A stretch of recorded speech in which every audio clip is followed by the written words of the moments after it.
नाज़रीन जीबी च इलैक्शन का मैदान सजिया, सारी जमातां जिहड़ियां ने अपना जोर ला रही हैं। तो चौधरी साहब को पूछना है कि उन्होंने को इस हवाले नाल की जो रिपोर्ट है कि की पार्टी पोजीशन जी एक्सपैक्टेड उत्थे बन सकती है इलैक्शन तो बाद। चौधरी साहब जी दसो ना जरा कोई। अच्छा गल है वे ਇਹਦੇ ਚ ਐਸਨ ਕਾਮਰੇ ਸਾਹਿਬ ਇੱਕ ਤੇ ਬਤੌਰ ਤਜ਼ੀਆ ਕਰਦੇ ਹੋਏ मेरा एक असूल है या अपना एक साफ्ती मैं एक अपना बनाया है सेल्फ स्टाइल किस्म का कि मैं अपने तौर के उत्ते ऐ नहीं कहना चाहांगा गो भावें मेरा ज़हन किसी तरफ होवे कि जी फलां पार्टी उत्थे सिंगल मेजोरिटी लै जाएगी या फलां क्योंकि कबल अज वक्त होएगा दूसरा इलैक्शन कंपेन जारी है तो वो अंदर फिर एक इंज का तासर चला जाएगा कि शायद असी किसी खास पार्टी के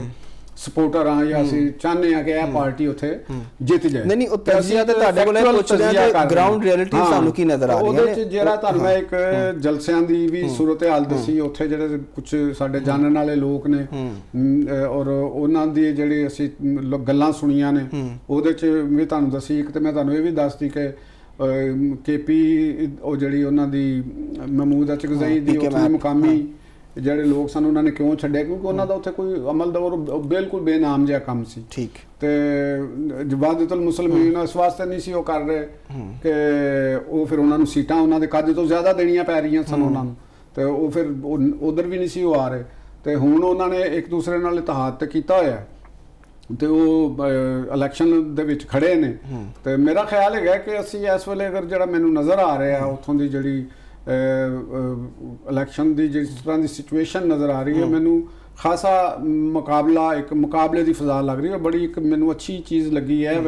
ਕਿ ਬੜੇ ਇੱਕ ਅਮਨੋ ਅਮਾਨ ਦੇ ਹਵਾਲੇ ਦੇ ਨਾਲ ਵੀ ਬੜੀ ਉੱਥੇ ਅੱਛੇ ਤਰੀਕੇ ਦੇ ਨਾਲ ਕੰਪੇਨ ਹੋ ਰਹੀ। ਦੇਖੋ ਕਿ ਇੱਕ ਐਸਾ ਵਕਤ ਵੀ ਸੀ ਕਿ ਦਹਿਸ਼ਤਗਰਦੀ ਇੰਨੀ ਜ਼ਿਆਦਾ ਸੀ ਕਿ ਤੁਸੀਂ ਤਸੱਵਰ ਨਹੀਂ ਸੀ ਕਰ ਸਕਦੇ ਇਲੈਕਸ਼ਨ ਦੀ ਕੰਪੇਨ ਕਰਨਾ ਤੇ ਹੁਣ ਤੇ ਇਹ ਸਾਡੇ ਵਾਸਤੇ ਇੱਕ ਇਜਤਮਾਈ ਤੌਰ ਤੇ ਬਤੌਰ ਪਾਕਿਸਤਾਨੀ ਮੈਂ ਕਹਿ ਰਿਹਾ ਔਰ ਇੱਕ ਬਤੌਰ ਜਰਨਲਿਸਟ ਦੇ ਵੀ ਮੈਂ ਗੱਲ ਕਰ ਰਿਹਾ ਕਿ ਸਾਡੀ ਜਿਹੜੀ ਟੌਪ ਲੀਡਰਸ਼ਿਪ ਹੈ ਉਹਨਾਂ ਨੂੰ ਉੱਥੇ ਤਕਰੀਰਾਂ ਕਰਦੇ ਆ ਬੜੇ ਅਰਸੇ ਤੋਂ ਬਾਅਦ ਇਹ ਸਾਨੂੰ ਇੱਕ ਮੰਜ਼ਰ ਨਜ਼ਰ ਆ ਰਿਹਾ ਹੈ ਕਿ ਸਾਡੇ ਸਾਰੀ ਪੋਲੀਟੀਕਲ ਕਿਆਦਤ ਜਿਹੜੀ ਹੈ ਉੱਥੇ ਜਲਸੇ ਕਰ ਰਹੀ ਹੈ ਉੱਥੋਂ ਦੀ ਆਵਾਮ ਦੇ ਨਾਲ ਇੰਟਰੈਕਸ਼ਨ ਕਰ ਰਹੀ ਹੈ ਮਿਲ ਰਹੀ ਹੈ। ਖਾਸ ਤੌਰ ਤੇ ਇੱਕ ਸਟੇਜ ਦੇ ਉੱਤੇ chairman people's party Bilawal Bhutto ਦਾ ਹੋਣਾ ਖਾਤੂਨ ਅਵਲ ਦਾ ਉੱਥੇ ਹੋਣਾ ਇਹ ਬਹੁਤ ਵੱਡੀ ਇੱਕ ਸਾਡੇ ਵਾਸਤੇ ਇੱਕ ਬਤੌਰ ਪਾਕਿਸਤਾਨ ਹਿੱਟ ਲਿਸਟ ਤੇ ਰਹੇ ਨੇ ਔਰ ਇਹਦਾ ਮਤਲਬ ਅਸੀਂ ਹੈ ਕਿ ਦਹਿਸ਼ਤਗਰਦਾਂ ਨੂੰ ਅਸੀਂ ਕਿਸ ਤਰੀਕੇ ਦੇ ਨਾਲ ਨਕੇਲ ਪਾਈਏ ਉਹਨਾਂ ਨੂੰ ਜਾ ਕੇ ਕਿਸ ਤਰੀਕੇ ਦੇ ਨਾਲ ਠੋਕਿਆ ਉਹ ਐਵੇਂ ਬੰਦੇ ਦੇ ਪੁੱਤਰ ਬਣਨ ਵਾਲੇ ਨਹੀਂ ਹੈਗੇ ਲੋਕ। ਇਹ ਤੁਹਾਨੂੰ ਮੈਂ ਦੱਸ ਦਵਾਂ ਜਿੰਨਾ ਕਿਸਮ ਦੇ ਦਹਿਸ਼ਤਗਰਦਾਂ ਦਾ ਜਿਹੜਾ ਇੱਕ ਮਾਈਂਡ ਸੈਟ ਹੈ ਤੇ ਉਹਨਾਂ ਦੇ ਸਪੋਰਟਰਸ ਜਿਹੜੇ ਨੇ ਔਰ ਉਹਨਾਂ ਦੇ ਹੈਂਡਲਰ ਉਹਨਾਂ ਦੇ ਮਾਸਟਰ ਮਾਈਂਡ ਇਹ ਕਹਿੰਦੇ ਨੇ ਵਿਗੜਿਆਂ ਤਿਗੜਿਆਂ ਦਾ ਪੀਰ ਜਿਹੜਾ ਨਾ ਡੰਡਾ ਇਹ ਸਵਾਏ ਇਸ ਤੋਂ ਕੋਈ ਦੂਸਰੀ ਜ਼ੁਬਾਨ ਨਹੀਂ ਹੈ ਸਮਝਦੇ। ਇਹ ਮੁਹੱਬਤ ਨੂੰ ਇਹ ਪਿਆਰ ਨੂੰ ਇਹ ਇਸਾਰ ਨੂੰ ਇਹ ਸ਼ਰਾਫਤ ਨੂੰ ਇੱਕ ਕਮਜ਼ੋਰੀ ਦੇ ਜ਼ਮਰੇ ਦੇ ਵਿੱਚ ਲੈਂਦੇ ਨੇ। ਇਹ ਅਗਰ ਬਹੁਤ ਜ਼ਿਆਦਾ ਅਸੀਂ ਇੱਜ਼ਤ ਕਰ ਰਹੇ ਹਾਂ ਤਾਂ ਇਹਦੇ ਤੋਂ ਵੀ ਘਬਰਾਉਂਦੇ ਨੇ ਇਹਦੇ ਤੋਂ ਉਹਨਾਂ ਨੂੰ ਹੋਰ ਪਰੇਸ਼ਾਨੀ ਹੁੰਦੀ ਹੈ ਕਿ ਜਿਹੜਾ ਸਾਡੀ ਇੱਜ਼ਤ ਇੰਨਾ ਕਰ ਰਿਹਾ ਹੈ ਇਹਦਾ ਮਤਲਬ ਕਿ ਉਹਦੀ ਤਾਂ ਕੋਈ ਵੀ ਨਹੀਂ ਇੱਜ਼ਤ ਹੈਗੀ ਨਾ ਕਿਉਂਕਿ ਉਹਨਾਂ ਦੀ ਇੱਜ਼ਤ ਕਿਸੇ ਨੇ ਕੀਤੀ ਨਹੀਂ ਕਦੇ ਹੁੰਦੀ ਤੇ ਲਿਹਾਜ਼ਾ ਪਾਕਿਸਤਾਨ ਦੀ ਰਿਆਸਤ ਦੀ ਹੈ ਜਿਹੜੀ ਇੱਕ ਹਾਰਡ ਸਟੇਟ ਪਾਕਿਸਤਾਨ ਦੇ ਜਿਹੜੇ ਚੀਫ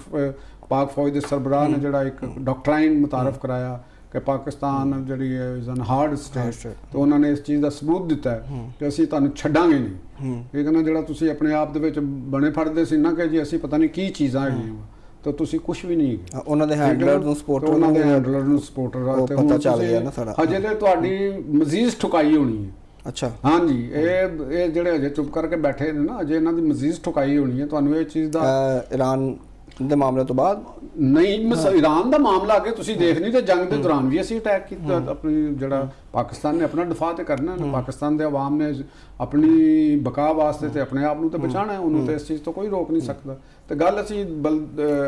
ਜੀਬੀ ਦੇ ਇਲੈਕਸ਼ਨ ਦੀ ਕਰ ਰਹੇ ਸੀ ਤੇ ਉੱਥੇ ਮੁਲਕ ਦੀ ਕਿਆਦਤ ਨੂੰ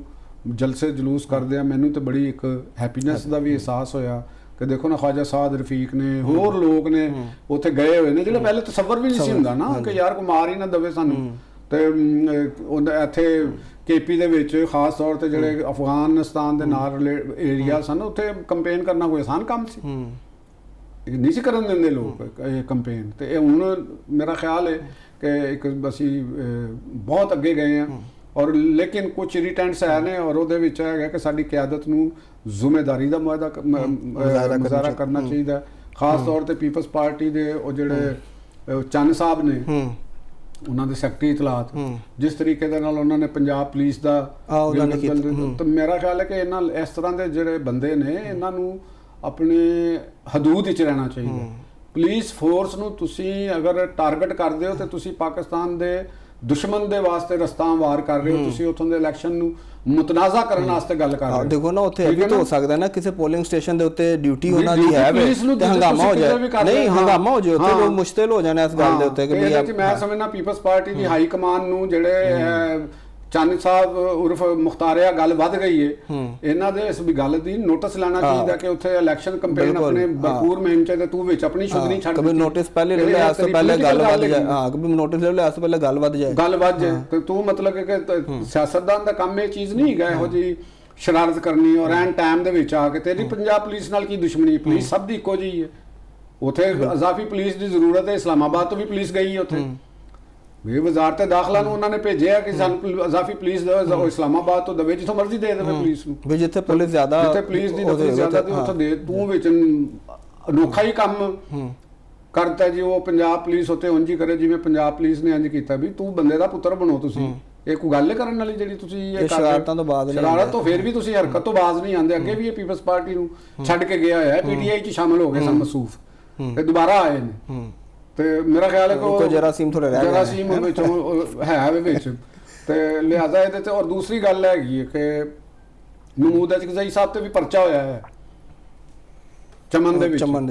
ਇਹਨਾਂ ਨੇ ਕੁਝ ਚੰਦ ਦਿਨ ਪਹਿਲੇ ਤਕਰੀਰ ਕੀਤੀ ਸੀ ਉੱਥੇ, ਬੜੀ ਇਸ਼ਤਿਆਲ ਅੰਗੇਜ਼ ਤਕਰੀਰ ਫਰਮਾਈ। ਇਹ ਪਾਕਿਸਤਾਨ ਦੇ ਆਪੋਜੀਸ਼ਨ ਲੀਡਰ ਜੀ ਕੌਮੀ ਅਸੈਂਬਲੀ ਦੇ ਵਿੱਚ, ਤੇ ਜਿਹਦੇ ਵਿੱਚ ਇਹਨਾਂ ਨੇ ਇਹੋ ਜਿਹੀਆਂ ਗੱਲਾਂ ਕੀਤੀਆਂ ਕਿ ਜੀ ਇੱਥੇ ਮੁਕਾਬਲਾ ਕਰਨ ਵਾਸਤੇ ਨਾ ਤੁਸੀਂ ਆਪਣੀ ਫੋਰਸ ਬਣਾਓ ਬਲੋਚਿਸਤਾਨ ਦੇ ਵਿੱਚ। ਅੱਛਾ, ਇਹ ਭਾਈ ਸਾਹਿਬ ਜਿਹੜੇ ਨੇ ਤੇ ਉਤੋਂ ਹਰ ਵਕਤ ਇਹਨਾਂ ਦੇ ਮੂੰਹ ਦੇ ਉੱਤੇ ਜਮਹੂਰੀਅਤ ਤੇ ਡੈਮੋਕ੍ਰੇਸੀ ਤੇ ਆਇਨ ਹੁੰਦਾ, ਤੇ ਇਹਨਾਂ ਨੂੰ ਇਸ ਚੀਜ਼ ਦਾ ਨਹੀਂ ਪਤਾ। ਸਾਰੀ ਉਮਰ ਤੁਸੀਂ 72 73 ਸਾਲ ਦੇ 74 ਸਾਲ ਦੇ ਹੋ ਗਏ ਹੋ, ਤੁਹਾਨੂੰ ਇਹ ਨਹੀਂ ਪਤਾ ਲੱਗਦਾ ਕਿ ਸਟੇਟ ਦੇ ਅੰਦਰ ਰਹਿ ਕੇ ਤੇ ਤੁਸੀਂ ਕਿਸੇ ਕੋਈ ਹੋਰ ਫੋਰਸ ਬਣ ਸਕਦੀ, ਰਹਾਈ ਫੋਰਸ ਬਣ ਰਹੀ ਸੀ। ਇਹਨਾਂ ਨੂੰ ਇਹਨਾਂ ਦੇ ਕੋਲੋਂ ਪੁੱਛਿਆ ਜਾਣਾ ਚਾਹੀਦਾ ਹੈ ਨਾ ਕਿ ਬਾਬਾ ਜੀ ਆਓ ਜ਼ਰਾ, ਤੁਸੀਂ ਤੇ ਲੋਕਾਂ ਨੂੰ ਸਿਆਸੀ ਮਾਡਲ ਬਣਨਾ ਕਿ ਤੁਸੀਂ ਇਹ ਕੰਮ ਕਰਨਾ। ਔਰ ਫਿਰ ਤੁਸੀਂ ਪਾਕਿਸਤਾਨ ਦੀ ਕੌਮੀ ਅਸੈਂਬਲੀ ਦੇ ਰੁਕਣ ਵੀ ਉੱਥੇ ਕੱਲ ਨੂੰ ਪੰਜਾਬ ਦੇ ਵਿੱਚੋਂ ਵੀ ਕੋਈ ਲੀਡਰ ਉੱਠ ਕੇ ਕਹਿ ਦੇਵੇ ਕਿ ਪੰਜਾਬ ਆਪਣੀ ਹਿਫਾਜ਼ਤ ਵਾਸਤੇ ਆਪਣੀ ਫੋਰਸ ਬਣਾਏ, ਤੇ ਫਿਰ ਇਹ ਤਾਂ ਲੜਾਉਣਾ ਚਾਹੁੰਦੇ ਨੇ। ਫਿਰ ਤੁਸੀਂ ਫਿਰ ਕਹੋਗੇ ਜੀ ਪੰਜਾਬ ਤੇ ਇੰਜ ਕਰਦੇ ਤੇ ਇਸ ਵਾਸਤੇ ਸਿਆਸਤਦਾਨ ਜਿਹੜੀ ਪੁਰਾਣੇ ਦੌਰ ਦੀ ਪੋਲਿਟਿਕਸ ਨੂੰ ਤਰਕ ਕਰਨ, ਬਲੈਕਮੇਲਿੰਗ ਦੀ ਸਿਆਸਤ ਨੂੰ ਤਰਕ ਕਰਨ, ਆਇਨ ਔਰ ਡੈਮੋਕ੍ਰੇਸੀ ਦੀ ਜਿਹੜੀ ਮੁਸਲਮਾ ਰਵਾਇਤ ਨੇ ਉਹਦੇ ਮੁਤਾਬਕ ਰਹਿ ਕੇ ਚੱਲ ਬਿਆਨਬਾਜ਼ੀ ਕਰਨ। ਕਿਉਂਕਿ ਇਹ ਉਹ ਦੌਰ ਨਹੀਂ ਹੈਗਾ ਕਿ ਤੁਹਾਡੇ ਬਿਆਨਾਤ ਹੁਣ ਲੋਕਾਂ ਦੇ ਕੋਲੋਂ ਢਕੇ ਛੁਪੇ ਰਹਿ ਸਕਦੇ ਨੇ, ਜਾਂ ਤੁਸੀਂ ਆਪਣੇ ਕੋਲਡ ਵਾਰ ਈਰਾ ਦੇ ਵਿੱਚ ਜਿਸ ਕਿਸਮ ਦੀ ਜ਼ਬਾਨ ਦਰਾਜ਼ੀ ਕਰਦੇ ਸੀ ਉਹ ਜ਼ਬਾਨ ਦਰਾਜ਼ੀ ਦੇ ਉੱਤੇ ਤੁਹਾਡਾ ਨੋਟਿਸ ਨਹੀਂ ਹੋਏਗਾ। ਇਹ ਤੁਹਾਡੇ ਤੇ ਅੱਜ ਇਬਤਦਾਈ ਤੌਰ ਤੇ ਮੁਕੱਦਮਾ ਹੋਇਆ, ਕੱਲ ਨੂੰ ਤੁਸੀਂ ਅਗਰ ਮਜ਼ੀਦ ਵਧੋਗੇ ਤੇ ਤੁਹਾਡੇ ਤੇ ਇਸ ਤੋਂ ਵੱਡਾ ਵੀ ਇਹ ਕੰਮ ਹੋ ਸਕਦਾ, ਕਿਉਂਕਿ ਅਜੇ ਤੇ ਲਾਊਡ ਸਪੀਕਰ ਐਕਟ ਦੀ ਖਿਲਾਫ ਵਰਜ਼ੀ ਦੇ ਤਹਿਤ ਕੇਸ ਹੋਏ ਨੇ ਨਾ, ਤੇ ਕੱਲ ਨੂੰ ਫਿਰ ਹੋਰ ਵੀ ਹੋ ਸਕਦੇ ਨੇ। ਤੇ ਲਿਹਾਜ਼ਾ ਸਾਡੀ ਜਿਹੜੀ ਮੇਨ ਸਟ੍ਰੀਮ ਪੋਲਿਟਿਕਸ ਦੇ ਦਾਅਵੇਦਾਰ ਨੇ ਉਹਨਾਂ ਨੂੰ ਜਮਹੂਰੀਅਤ ਆਇਨ ਦਾ ਨਾਰਾ ਨਹੀਂ ਲਾਣਾ ਚਾਹੀਦਾ, ਉਹਦੇ ਤੇ ਅਮਲ ਵੀ ਕਰਨਾ ਚਾਹੀਦਾ। ਔਰ ਗਿਲਗਿਤ ਬਲਤਿਸਤਾਨ ਦਾ ਪੁਰਅਮਨ ਇਲੈਕਸ਼ਨ ਹੋ ਰਿਹਾ, ਉਹਦੇ ਅੰਦਰ ਜਿਹੜੇ ਸ਼ਰਾਰਤ ਕਰ ਰਹੇ ਨੇ, ਚਾਹੇ ਉਹ ਪੀਪਲਸ ਪਾਰਟੀ ਦਾ ਐਲੀਮੈਂਟ ਹੈ, ਚਾਹੇ ਉਹ ਮੁਸਲਿਮ ਲੀਗ ਦਾ ਐਲੀਮੈਂਟ ਹੈ, ਚਾਹੇ ਉਹ ਇਸਤਹਕਾਮ ਪਾਰਟੀ ਦਾ ਐਲੀਮੈਂਟ ਹੈ, ਚਾਹੇ ਉਹ ਵਾਦਤੁਲ ਮੁਸਲਮੂਨ ਦਾ ਐਲੀਮੈਂਟ ਹੈ, ਉਹਨਾਂ ਦੇ ਨਾਲ ਆਹਨੀ ਹੱਥ ਨਾਲ ਨਿਪਟਿਆ ਜਾਣਾ ਚਾਹੀਦਾ ਸ਼ਰਾਰਤੀ ਅਨਾਸਰ ਦੇ ਨਾਲ, ਕਿਉਂਕਿ ਪਾਕਿਸਤਾਨ ਦੀ ਦੋਸਤੀ ਦਾ ਤਕਾਜ਼ਾ ਇਹ ਚੀਜ਼ ਨਹੀਂ ਹੈਗੀ। ਠੀਕ ਹੋ ਗਿਆ ਚੋਰ ਸਾਹਿਬ।